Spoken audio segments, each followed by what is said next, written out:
Have you ever stopped to think, what if the greatest gift someone could receive was never to have existed? It might sound absurd, even cruel, but there's a philosophical current that takes this idea very seriously: antinatalism. In essence, it argues that bringing a new life into the world is morally wrong, and that the best option is simply never to be born. Some who follow this view believe it should apply only to humans. Others go further, saying that any being capable of feeling pain would be better off never having appeared here at all. And then comes the question, isn't it wrong to be against the birth of children? Why would someone choose to oppose the creation of a new life? One of the most well-known philosophers in this line of thought is David Benatar. He wrote a controversial book called Better Never to Have Been, in which he explains that coming into existence is always a profound harm. In his view, preventing a child from being born is, in fact, an act of compassion, because it spares them from the inevitable pain that comes with life. Of course, this idea clashes with how most people see the world. Many view it as misanthropic, even extreme. After all, ending all life to eliminate suffering sounds radical, right? But here, the point is not to convince anyone. It's to explore this vision and understand why it exists. When we look at life, we see both good and bad. There is pleasure, but there is also pain. Many believe life is worth living when the good outweighs the bad. For an antinatalist, it's the opposite. The bad always wins, no matter what. Even if a life is full of happy moments, never being born would still be better than living.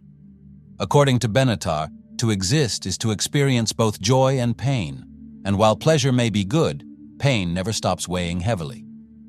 As the Buddhists say, life is made of the 8 worldly winds: praise and criticism, gain and loss, success and failure, joy and sorrow.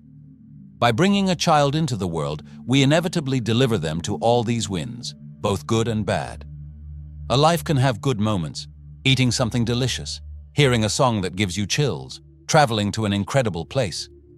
But does all of this really outweigh the burden of existing?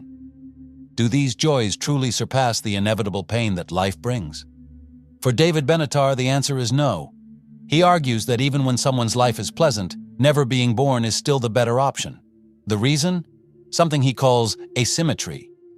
It works like this. When we live, we have pain, bad, and pleasure, good. When we don't live, we feel no pain, which is good, and also no pleasure, but that's not bad. In other words, living is always a package of both good and bad. Not living is only the good, and the not bad. Benatar emphasizes, saying that not existing is bad because we miss out on life's pleasures doesn't make sense. To miss something, you must first exist. Those who never exist don't suffer this deprivation. The absence of pleasure is neutral, carrying no weight at all. He uses simple examples. If we knew that an entire population was living in suffering, we would feel compassion. But if an island is deserted, no one mourns the happy people who could have been there, because they never existed. Similarly, we don't feel sad for the Martians who were never born. But if we discovered life on Mars and learned they were suffering, it would affect us. Still, most people prefer to exist. They enjoy the experience and don't want to have missed the chance, to the point that they bring more people into the world to walk the same path, with the same pains. The pessimistic philosopher Arthur Schopenhauer argued that overall, suffering always outweighs pleasure. He would provoke with a mental exercise. Imagine 2 animals, one devouring the other. Which sensation is more intense, the pleasure of eating or the pain of being eaten? For him, life is a constant tragedy. To procreate is to multiply that tragedy.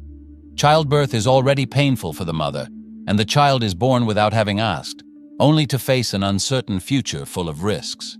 Many grow up dealing with trauma, illness, and physical pain. Some face war, hunger, and misery.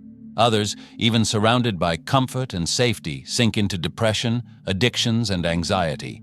And even if we have few misfortunes, no one escapes aging and death. For many, the very idea of dying is a constant source of fear, the great void before and after this brief interruption we call life. Schopenhauer described childhood as sitting in a theater, waiting for the curtain to rise, full of expectation, yet unaware that the play about to begin is a prison sentence called existence. Schopenhauer said that everyone wants to reach old age, but deep down, that simply means arriving at a stage of life where today is bad and tomorrow will be worse, until the worst of all finally comes. In his view, living is like a useless episode that interrupts the perfect calm of never having existed, and perhaps he wasn't entirely wrong. Of course, not everyone sees life this way. There are those who feel blessed, content, and happy with their existence. But according to David Benatar, this is more illusion than reality.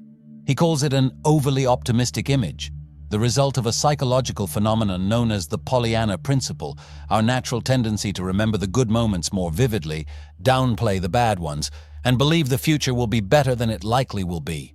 On top of that, we adapt quickly to circumstances and measure our lives by comparison with other people, rather than through a wider lens. We almost never think in terms of the cosmic picture, that the serenity of non-existence might in fact be a far better state than being alive. Buddhism, for example, speaks of enlightenment as the end of suffering, which includes escaping the cycle of rebirth, samsara. In that sense, nirvana is the final liberation, never being born again. For a Buddhist, this is victory.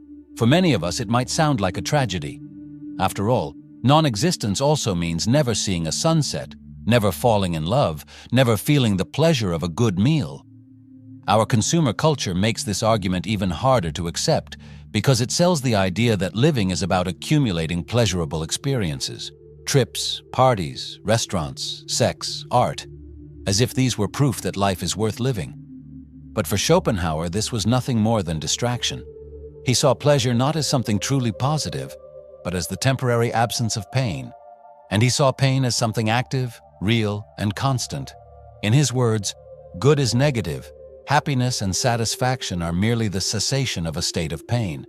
In other words, we don't pursue pleasure for its own sake. We seek to stop suffering. Pleasure is merely the relief, the extinguishing of an inner fire. The Buddhist monk Ajahn Sona explains it in another way. Having a desire is like being in debt. Paying the debt brings relief. Not paying it is a constant discomfort. We want something, we get it, we feel relief. But soon another debt appears. Now imagine having countless desires and fulfilling almost none. Life becomes a state of permanent burning, an unceasing discomfort. For an antinatalist, the logic is simple. If we never light the fire, we never need to put it out. And the safest way to avoid the dissatisfaction, discomfort, and pain that inevitably accompany existence is never to have begun existing at all. In Buddhism, attaining nirvana means breaking free from dukkha, the constant dissatisfaction of life, and escaping the cycle of rebirth. For an antinatalist, this is almost a spiritual confirmation. One of the world's greatest religions places, at the very top of all achievements, the simple fact of never being born again. Antinatalism may sound cold, but it has two sides. A misanthropic one, which views humanity critically and with detachment, and a philanthropic one, driven by compassion. David Benatar moves between the two. He recognizes that as a species, we have already caused massive damage. Wars like the Second World War, the brutal exploitation of animals in slaughterhouses, the destruction of the oceans. Faced with this, he asks, wouldn't it be better if we simply didn't exist?